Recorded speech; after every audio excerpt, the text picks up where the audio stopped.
Welcome into another Tax Talker. Today we're resuming our discussion on safe harbor. Remember, this is the IRS rule that prevents you from underpayment penalty when you have a balance due April 15th. As we covered in the last video, the IRS expects tax payments evenly throughout the year, either via withholding or quarterly estimates. How much are you supposed to pay? Well, that's where safe harbor comes in. It's not that you have to have paid all your tax. In fact, you could have a very big balance due, but as long as safe harbor is met, you are covered, meaning no penalties are due and you can pay everything April 15th. What is that safe harbor amount? Well, it's the lesser of two possible amounts, and those amounts are on screen here. Again, it's 100% of prior year tax liability, or 110% if your adjusted gross income is over $150,000. Or it's 90% of current year tax liability. And we covered number one and how that works in our previous video, and the subject of today's video is number two. What in the heck is 90% of current year tax liability? I haven't even filed my return yet. Where do I even start? Let's get into it. Again, in the previous video, we covered option one, paying in 100% of prior year tax liability. That is a given number. Go look at your 2024 tax return. Line 24, I think, line 25, it'll say total tax, and that is the amount you have to have paid in. If AGI, adjusted gross income, is over 150,000, well, then you use a multiplier. It's that total tax number times 1.1, 110%. But either way, it's a given number. You know it. So when you're looking at safe harbor, if you're not quite sure where 2025 is going to finish up, but it'll be somewhere around 2024, maybe a little worse, maybe a little better, well, then just use the given number, the sure thing. It doesn't require any further calculations. That's easy. Only time it makes sense to use the second option, 90% of current year liability, is when your expected current year tax, and right now we're talking about 2025, we're coming to the end of the 2025 tax year.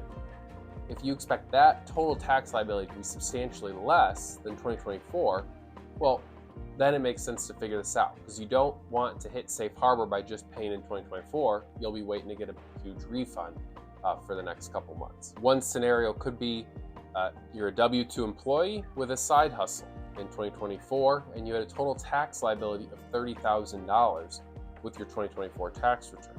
But you quit your job at the end of 2024, and in 2025, that side hustle's the main hustle. That's your main source of income, and it's still doing well, but it hasn't fully replaced your job plus having a side hustle.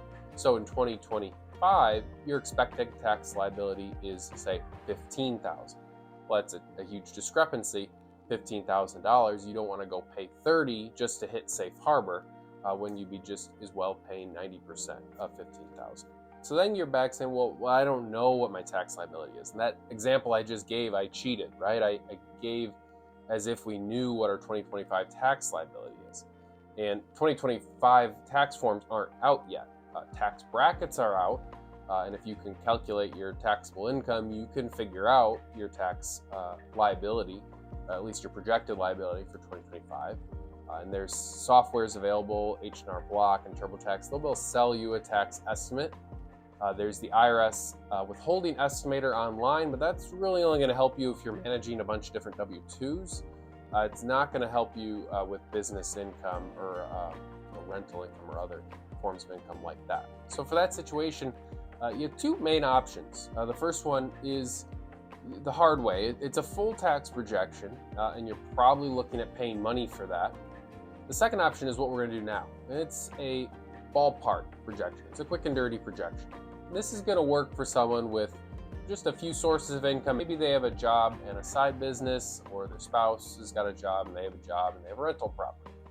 Either way, we can deal with a few different sources of income and get an idea of what we should do by January 15th. That's when the fourth quarter estimate is due. Remember, the whole goal of this is to figure out what we should pay by January 15th to make sure we're covered for safe harbor, we don't have exposure to penalty. Let's start getting an idea of where we're at. Grab your 2024 tax return.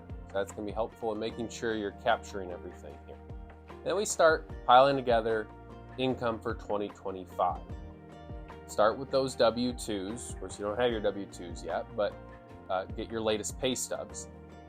In many cases, your job didn't change a whole lot year to year, right? So 2024 is a good proxy in most cases, unless you change jobs or a job ceased. Then you're going to want to use a pay stub, and you're going to want to get the taxable wages amount off that pay stub. Sometimes you got to do a little math here. You take your gross wages and then subtract out the pre-tax deductions, things like your 401k, your health insurance. Those items are not part, you don't get taxed on that. A lot of times pay stubs will actually have an amount called taxable wages that'll show you what is subject to income tax. Make sure to use the year-to-date amount. That's kind of the total for the year and the latest pay stub. And then annualize that. So how many more pay stubs you got left in the year times what do you make in each given pay stub. That's going to tell you what your income will be for the year. And you're going to do the same thing for tax payments, your federal withholding on the pay stub. And if you're trying to do state projection here, you're going to do the same for state income tax. You can ignore items for FICA, for Medicare, payroll taxes. Those are not relevant here. You're going to do this across your pay stubs, for your spouse's pay stub as well.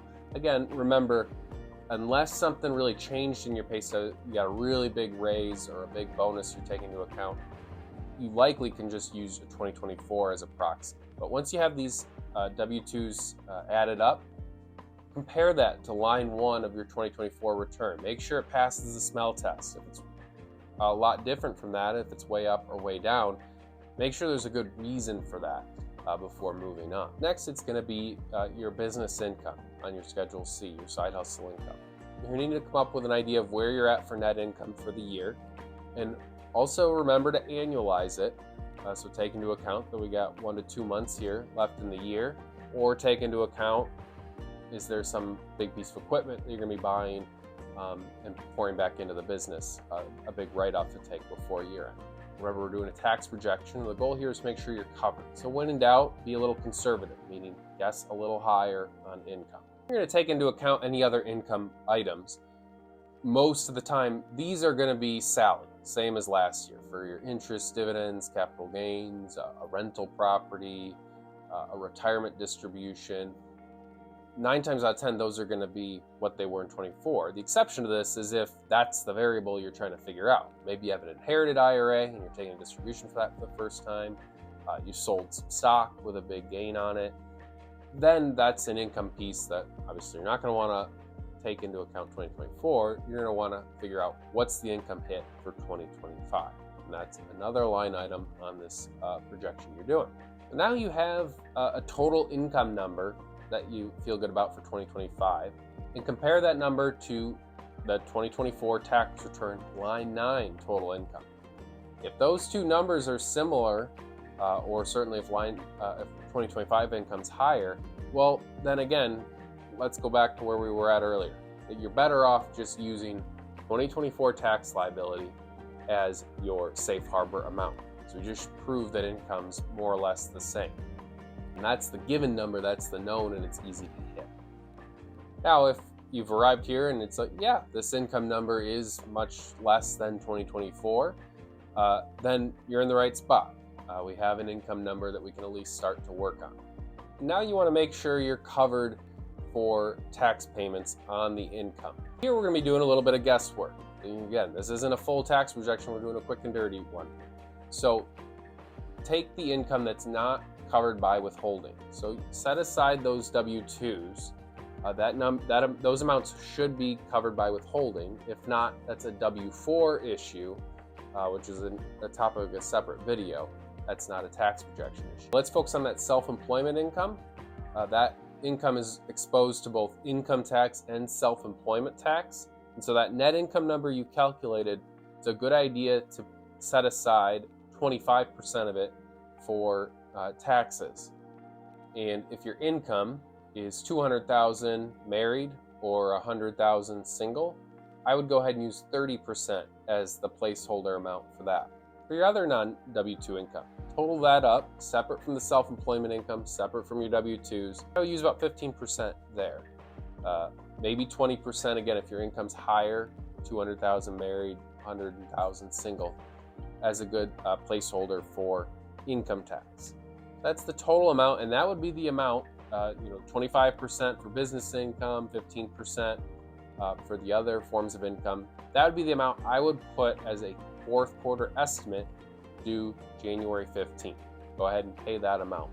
If you're worried that your W-2s are not high, you're not withholding enough, maybe you had a big balance due, and that's what's causing this concern, well, likely the best idea there, especially if not too much has changed, is just pay whatever you owed last April. If you were surprised by balance due last April as a result of juggling different jobs and whatnot, go ahead and whatever that balance was, round it up and pay that as a fourth quarter estimate. And then look into getting your withholding fixed for 2026. Now, you might have noticed we weren't really bringing up that 90% rule, right? Where did that 90% of current year liability go?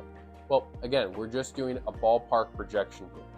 90% of current year tax or 100% of current year tax, that's not a significant enough difference when we're just trying to get close here. And by just trying to cover 100% of current year tax, that builds us in some padding. Again, we want to be conservative here because we're just trying to avoid penalty on owing on our return next spring. Before we wrap up, let's cover a few misconceptions on tax estimates and safe harbor. Underpayment penalty, how does that work exactly? So we've been spending these whole two videos talking about there's a total amount you have to pay, right? Let's say that's $10,000. That's either the lesser of prior year tax, 100%, or 90% of current year tax. One or the other, but that answer is $10,000. If you only paid $8,000 throughout the year, well, your exposure to underpayment penalty is on that $2,000 difference. It's not all that important as to how that calculation is made. The different IRS interest rates, those change based on overall interest rates, but that's going to get applied, and they're going to divvy that $2,000, that shortfall, they're going to divvy up, and they're going to say, well, a quarter of it was due in the first quarter, and the second quarter, and third quarter, and so on. So they're going to annualize it throughout the year. The only reason I bring that up is if you legitimately did have a windfall of income at the end of the year, well, you actually can tell the IRS, hey, I didn't have to pay evenly throughout the year because I didn't have the income throughout the year.